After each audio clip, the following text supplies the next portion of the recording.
বাংলার শেষ স্বাধীন নবাব সিরাজউদ্দৌলা আজ থেকে 264 বছর আগে যে পলাশীর যুদ্ধে হেরে গিয়েছিলেন, তাতেই যে ভারতে ইংরেজদের একচ্ছত্র শাসন প্রতিষ্ঠা হয় তা ইতিহাসে সাধারণ পাঠেই জানা যায়। ইতিহাস বলছে যে প্রসাদ ষড়যন্ত্র সিরাজউদ্দৌলার এই পরাজয়ের পেছনে দায়ী। তাতে তার নিজের সেনাপতি মির্জাফর ছাড়াও যোগ দিয়েছিলেন তার আপন খালা ঘসিটি বেগম। এই ঘসিটি বেগম ছিলেন পলাশীর যুদ্ধে নবাব সিরাজউদ্দৌলার পরাজয়ের পেছনে একজন গুরুত্বপূর্ণ চরিত্র, যার জীবনের শেষ দিনগুলো কেটেছিল ঢাকার কাছে একটি প্রসাদে বন্দী অবস্থায়। পলাশীর যুদ্ধ পরবর্তীতে তিনি নিজেও শিকার হয়েছিলেন প্রসাদ ষড়যন্ত্রের। এই ষড়যন্ত্রের ফলস্বরূপ বুড়িগঙ্গায় ডুবে করুণ মৃত্যু হয় তার। ষড়যন্ত্রকারী হিসেবে বাংলার মানুষের কাছে তিনি বর্বর, ঘৃণিত এবং জটিল মানসিকতার এক প্রতীকী চিহ্ন। উইকিপিডিয়ার মতে জিঞ্জিরার প্রসাদকে ঐতিহাসিক পুরাকৃতি হিসেবে উল্লেখ করা হয়েছে, কিন্তু বর্তমানে সেটি কেরানীগঞ্জের স্থানীয় মানুষদের দখলে রয়েছে বলে জানান। মুনতাসির মামুন বলেন, জিঞ্জিরা প্রসাদে ঘসিটি বেগম একা নন। পলাশী যুদ্ধের পর নবাব সিরাজউদ্দৌলার পরিবারের নারী সদস্য অর্থাৎ তার মা, স্ত্রী, কন্যা সহ অনেকজন নারীকে বন্দী হিসেবে পাঠানো হয়েছিল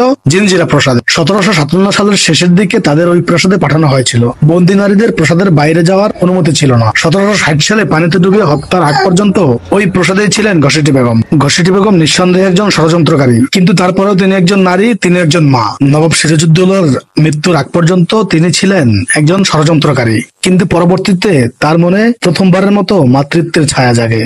পলাশীর যুদ্ধ শেষ হবার খবর মুর্শিদাবাদে পৌঁছার পরই ঘসিটি বেগম নিজের ভুল বুঝতে পেরেছিলেন। পরাজিত নবাব তখনও হিরাজিলে এসে পৌঁছাননি। সে সময় ঘসিটি বেগম নবাব পত্নী লুৎফাকে সতর্ক করেছিলেন, যেভাবে বা যে পথে তারা পালান যেন নদীপথে তারা না যান। লুৎফা প্রথমবারের মতো ঘসিটি বেগমের চোখে মাতৃত্বের ছায়া দেখেছিলেন। তার বয়ানে তিনি বলেন, হয়তো নিজের ভুল তিনি বুঝতে পেরেছেন। এদিকে মির্জাফর নবাব হবার পরই ঘসিটি বেগমকে বন্দী করেন।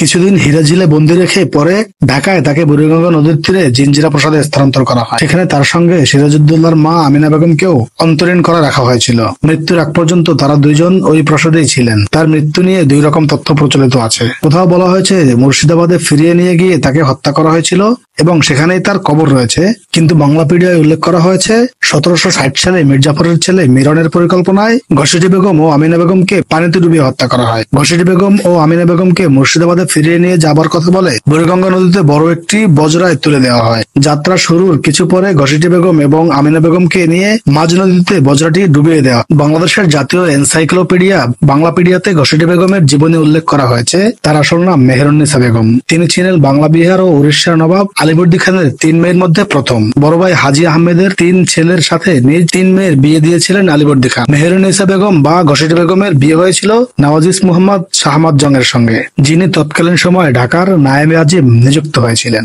ঘসিটি বেগম দেখতে আসলে কেমন ছিলেন? তার আসলে কোনো সচিত্র উল্লেখ্য চিত্র তেমন একটা নেই। স্ত্রী পারাবতের লেখা আমি সিরাজের বেগম বইয়ের এই সিরাজউদ্দৌলার স্ত্রী লুৎফার বয়ানে রচিত গদ্যে ঘসিটি বেগমকে সুন্দরী, অভিজাত্যপূর্ণ, চতুর, বদমেজাজি এবং উচ্চবিলাসী হিসেবে উল্লেখ করা হয়েছে। নবাব আলীবর্দী খানের প্রসাদ হিরাজিলের একমাত্র শক্তিশালী নারী চরিত্র এই ঘসিটি বেগম, যাকে বাইরের পৃথিবী চিনতে পেরেছে। তিনি এতটাই প্রভাবশালী ছিলেন, মুর্শিদাবাদে নবাব আলীবর্দী খানের 3 মেয়ের মধ্যে একমাত্র তারই আলাদা একটি প্রসাদ ছিল। হিরাজিলের প্রসাদের মতোই জাঁকজমকপূর্ণ প্রসাদের নাম ছিল নবাবের বাড়ির সঙ্গে মিলিয়ে মতিঝিল।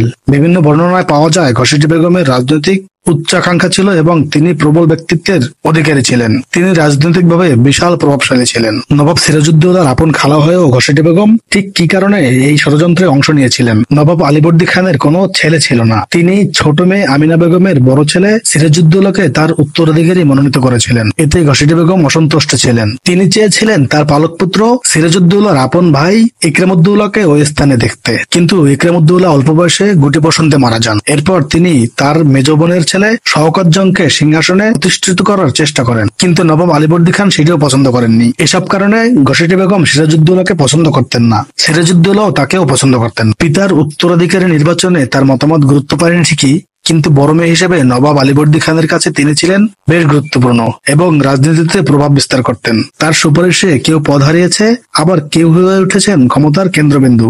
এছাড়াও 1755 সালে স্বামীর মৃত্যুর পরে উত্তরাধিকার সূত্রে প্রচুর অর্থের মালিক হয়েছিলেন তিনি। তার স্বামী নওয়াজিস মুহাম্মদ শাহমাদ জং ঢাকার নায়েবে আজিম ছিলেন, কিন্তু মূলত ঢাকা পরিচালনা করতেন ঘসিটি বেগম। ঢাকার শাসনভার প্রকৃতপক্ষে ছিল ঘসিটি বেগম ও তার বিশ্বস্ত দেওয়ান অনেকের মতে প্রণয় হোসেন কুলি খানের হাতে, কারণ নওয়াজিস ছিলেন দুর্বল প্রকৃতির লোক। এদিকে নবাব আলীবর্দী খানের মৃত্যুর পর নবাব হয়ে সিরাজউদ্দৌলা ঘোষটিকে অভ্যন্তরীণ করেছিলেন।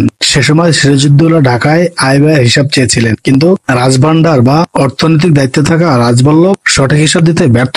রাজবল্লভ রাজকোষ থেকে প্রচুর অর্থ আত্মসাৎ করেছিলেন বলে অভিযোগ রয়েছে। তার ছেলে কৃষ্ণবল্লভ সিরাজউদ্দৌলার কাছ থেকে বাঁচতে কলকাতায় ইস্ট ইন্ডিয়া কোম্পানির ফোর্ট উইলিয়ামে আশ্রয় নেন। কৃষ্ণবল্লভকে ফেরত চেয়ে কলকাতায় ইংরেজ গভর্নরের কাছে চিঠি লেখেন সিরাজউদ্দৌলা। পলাশীর যুদ্ধের সেটিও একটি কারণ হিসেবে বিবেচনা করা। ইস্ট ইন্ডিয়া কোম্পানি কৃষ্ণবল্লভকে ফেরত দিতে রাজি হয়নি। এদিকে সিরাজউদ্দৌলার সেনাপতি মির্জাফর ছিলেন নবাব আলীবর্দী খানের সেনাপতি। তরুণ নবাবের সঙ্গে ব্যক্তিত্বের সংঘাতের ফলে একসময় সিরাজউদ্দৌলাকে উৎখাতের ষড়যন্ত্রে নামেন তিনি। তখন তার সঙ্গে যোগ দেন ঘসেটি বেগম। ষড়যন্ত্রে আরো যুক্ত হন ব্যবসায়ী জগৎ শেঠ এবং ঔমি চাঁদ। সবার উদ্দেশ্য ছিল একই, শুধুমাত্র নবাব সিরাজউদ্দৌলাকে উৎখাত করা। নবাব সিরাজউদ্দৌলাকে উৎখাত করার জন্য ঘসেটি বেগম প্রচুর অর্থ ব্যয় করেন। অবশেষে 1757 সালের 23 জুন পলাশী প্রান্তরে ইংরেজ বাহিনীর কাছে হেরে যান নবাব সিরাজউদ্দৌলা।